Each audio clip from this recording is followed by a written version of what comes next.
ଆଉ ଗୋଟେ କଥା, ଯୋଉ ସାମ୍ବାଦିକଟେ ଖବର ଦବ ସମାଜର ଭଲ ପାଇଁ, ଆପଣ ଏখানে କୋଉଠି ଭୁବନେଶ୍ୱରରେ ମଦ ବିକ୍ରି ହଉଛି କହିପାରିବେ? ନା ମୁଁ କହିପାରିବି କହିପାରିବେନି, କାରଣ ଆପଣ ମଦ ପିଅନ୍ତିନି। ଆଜ୍ଞା ମୁଁ ମଦ ପିଏ, ଚୋରାରେ କୋଉଠି 10ଟା 10:30 ଦୋକାନ ବନ୍ଦ ହେଲେ କୋଉଠି ମଦ ମିଳିବ, ମୁଁ ସେଗୁରା ସବୁ ଘାଟି ସବୁ କହିଦେବି, ଆଜ୍ଞା କୋଉଠି କୋଉଠି ମଦ ପୁରା ମିଳିବ। ନାଁ ନେଇକି ବି କହିଦେବି। ହଁ, ନା ନେଇକି ବି କହିଦେଇ ପାରିବି। ଆପଣ ତ ଗୋଟେ ବଡ ସୋର୍ସ। ବଡ ସୋର୍ସ, କିନ୍ତୁ ପୋଲିସ କୌଣସି ସାମ୍ବାଦିକ ସୋର୍ସକୁ ୟୁଜ କରେ ନାହିଁ। ଏଇଟା ଯୋଉଟା କହୁନାହାନ୍ତି ଚୋରା ମଦ କାରବାର ସହିତ ପୋଲିସ ଥାନା ବିଭାଗ ଯୋଉ ଅଛି ଥାନାର ପୁରା ସମସ୍ତେ ସଂଶ୍ଳିଷ୍ଟ। ସଂଶ୍ଳିଷ୍ଟ ଅଛନ୍ତି। ପୋଲିସକୁ ଖବର ଦେଲେ ବି ମନେକର ପୋଲିସକୁ ବି ସାମ୍ବାଦିକ ମାନେ ଖବର ଦିଅନ୍ତି କେତେବେଳେ, ଯେତେବେଳେ ସେ ସାମ୍ବାଦିକର କିଛି ଅସୁବିଧା ହୁଏ, ସୁବିଧା ହୁଏ ସାମ୍ବାଦିକର କୋଉଠି ଇକ୍ୱେସନ ବିଗିଡେ। ଇକ୍ୱେସନ ବିଗିଡେ, ସେଇ ଜାଗାରେ ସାମ୍ବାଦିକ ପୋଲିସକୁ ଖବର ଦବ ଚଢଉ କରିବାକୁ, ଗିରଫ କରିବା ପାଇଁ। ପୋଲିସ ବି ଶୁଣେ ନା, କିଛି ଯୋଉଠି ଯାହା ଇଚ୍ଛା ହେଲା ଶୁଣିଲା, ନହେଲେ ସେତେବେଳେ ରାଜେନ୍ଦ୍ର ପ୍ରସାଦ ଶର୍ମା ଯେତେବେଳେ ଥିଲେ ପୋଲିସ କମିଶନର, ଶର୍ମା ସେ ବହୁତ, ମୁଁ କହୁଛି ମୋ ବ୍ୟକ୍ତିଗତ ଉଦାହରଣରେ, ମତେ ମୋ ଘର ପାଖରୁ ଆସିକିରି ସ୍ପେଶାଲ ସ୍କ୍ୱାଡ ଗାଡି ଯୋଉ କ୍ୟୁଏଟି କରିଥିଲେ, କ୍ୱିକ୍ ଆକ୍ସନ ଟିମ୍ ଗାଡି, ମୁଁ ଘର ପାଖରେ ମୁଁ ବସୁଥିଲି, ମୁଁ ତାଙ୍କ ଗାଡିରେ ବସେ, ମୁଁ ଚାରିଆଡେ ଭୁବନେଶ୍ୱର ସାରା ଯୋଉଠି ରେଡ୍ ହୁଏ, ମାନେ ମୁଁ କହିଦିଏ ଏଇଠି ବିକ୍ରି ହୁଏ ବୋଲି, ସେମାନେ ରେଡ୍ କରିଛନ୍ତି, ସେମାନେ ମତେ ୟୁଜ କରିଥିଲେ। ଯଦି ପୋଲିସ ସେମିତି ସମସ୍ତେ ୟୁଜ କରିବ ତାହେଲେ ସେ ହେଇପାରିବ, କିନ୍ତୁ ପୋଲିସର ମନୋବଳ ଦରକାର। ଆଉ ପୋଲିସ ପାଖରେ ଇଚ୍ଛା ଶକ୍ତିର ନିହାତି ଆବଶ୍ୟକତା ଅଛି ସମାଜକୁ ସୁଧାର ଆଣିବାକୁ। ପୋଲିସର ଆବଶ୍ୟକତା କାହିଁକି ବୋଲି ତାର ବି ଦିଟା କାରଣ ରହିଛି। ଆପଣ ମଦ ଦୋକାନରେ ସରକାର ଯୋଉ ଟାର୍ଗେଟ ଦେଇଦେଇଛନ୍ତି, premium counter, grade A, B, C 3 ପ୍ରକାର ଯୋଉ ବିଭାଗୀକରଣ କରିଦେଇଛନ୍ତି। କିଛି କାଉଣ୍ଟର 10:30ଟାରେ ବନ୍ଦ ହବ, କିଛି କାଉଣ୍ଟର 12ଟାରେ ବନ୍ଦ ହବ, ଯୋଉ ପ୍ରିମିୟମ କାଉଣ୍ଟର ଯୋଉ ଅଛି। ତାପରେ ମଦ ଦୋକାନ ଗୁଡାକୁ ଟ୍ୟାକ୍ସ ମାନେ ଦେଇଦେଇଛନ୍ତି, ତମେ ମାସକୁ ଏତିକି ଲକ୍ଷ ଟଙ୍କାର ମାଲ ଉଠେଇବ। ଆଜ୍ଞା ଟାର୍ଗେଟ। ହଁ, ଟାର୍ଗେଟ ମଦ ଦୋକାନ ଦିଆଯାଇଛି, ଟାର୍ଗେଟ ଯେ ତମେ ଏତିକି ଲକ୍ଷ ଟଙ୍କାର ମାଲ ଉଠେଇବ।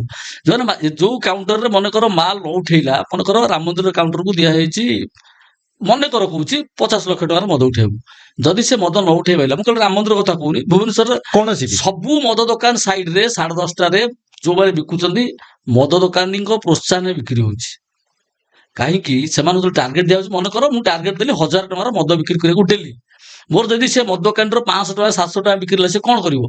ମଦ ଦୋକାନ ପୂର୍ବରୁ ଆଉ ଗୋଟେ ଲୋକକୁ ନିୟୋଜିତ କରିଥିବ, ଯିଏ ଯାଇକି ଯେମିତି ପେଟ୍ରୋଲ ପମ୍ପ ବନ୍ଦ ହେଲେ ପେଟ୍ରୋଲ ପମ୍ପ ସାମ୍ନାରେ ହୋଲି ଦିୱାଲିରେ ଜଣେ ବସେ, ଆଜି ବି ହେଇଛି ଆଜି ଯେମିତି ହୋଲିରେ ବିକ୍ରି ହୁଏ, ସେମିତି ଆଫିଲିଏଟେଡ ତାଙ୍କର ବି ସବଲେଟ, ତାଙ୍କରି ସବଲେଟ। ଇଭିନ ମନେକର ମୁଁ କାମ କରୁଛି ସେଲ୍ସମ୍ୟାନ ନା ମୋ ଦୋକାନରେ, ମୋରି ଭାଇ, ମୋରି ସାଙ୍ଗ, ମୋରି ଚିହ୍ନା ପରିଚୟ ଲୋକଙ୍କୁ ମୁଁ ହିଁ ଯୋଗେଇଛି। ଆପଣ କୋଉ କାଉଣ୍ଟର କରୁନାହାନ୍ତି, ସେ କାଉଣ୍ଟର ଆପଣ ପୁରା ଆଖି ବୁଝିକି ଯିବେ, ଯୋଉ କୌଣସି କାଉଣ୍ଟରକୁ, ତା ପାଖରେ ଯାଇକି ଆପଣ ଦୋକାନ ମଦ, ଏଇଟା ଖାଲି ଭୁବନେଶ୍ୱରରେ ନୁହଁ, ସାରା ଓଡିଶା, ସାରା ଓଡିଶାରେ। ମୁଁ ରାଉରକେଲା ଯାଇଥିଲି, ମୁଁ ସେ ଆପଣ ମଦ ଦୋକାନ ପାଖରେ ଯାଇକି 10:45ରେ ଠିଆ ହେବେ, ଆପଣଙ୍କୁ ସେ ଲୋକଟି ପିଲାଟି ଭିତରେ କଣ ଦରକାର ବୁଝିପାରୁଛନ୍ତି? ଆଜ୍ଞା ହଁ, ଚିହ୍ନା ପରିଚୟ କିଛି, ସେମାନଙ୍କ ସେତିକି ସାହସ ଅଛି।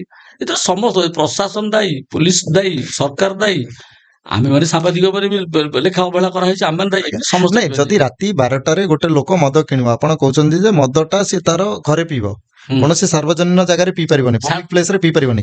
ରାତି 12ଟା ପରେ ସବୁ ଜାଗାରେ ନାକାବନ୍ଦୀ ହଉଛି, ଆଉ ଚେକ୍ ବି ହଉଛି, ମଦ ବି ଯାଉଛି ସବୁ ଜାଗାରେ, ମୋଷ୍ଟଲି ଜାଗାରେ ହଉଛି, ଭଲ ଭଲ ଲୋକେସନରେ ହଉଛି।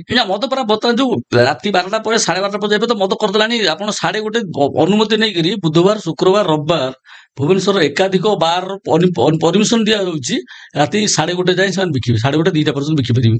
କିନ୍ତୁ ମଦ ଦୋକାନ ଗୁଡା 10:30 ପରେ ବନ୍ଦ ହବ।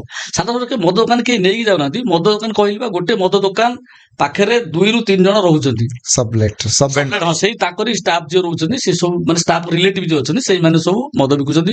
କେତେବେଳେ? 10:30ରୁ ଆସିବେ, ସେମାନେ ବିକୁଛନ୍ତି ରାତି 2ଟା 3ଟା ପର୍ଯ୍ୟନ୍ତ। ପୁଣି ଭୋରୁ ଯାଏଁ ମଦ ପିଇବେ, ବହୁତ ଲୋକ ଅଛନ୍ତି ଭୋରୁ ମଦ ପିଇବେ, ରାତି 4ଟା 5ଟାରୁ ପୁଣି ମଦ ବିକ୍ରି ହବ 10:30 ପର୍ଯ୍ୟନ୍ତ, ତାପରେ କାଉଣ୍ଟର ବିକ୍ରି ମଦ ହବ।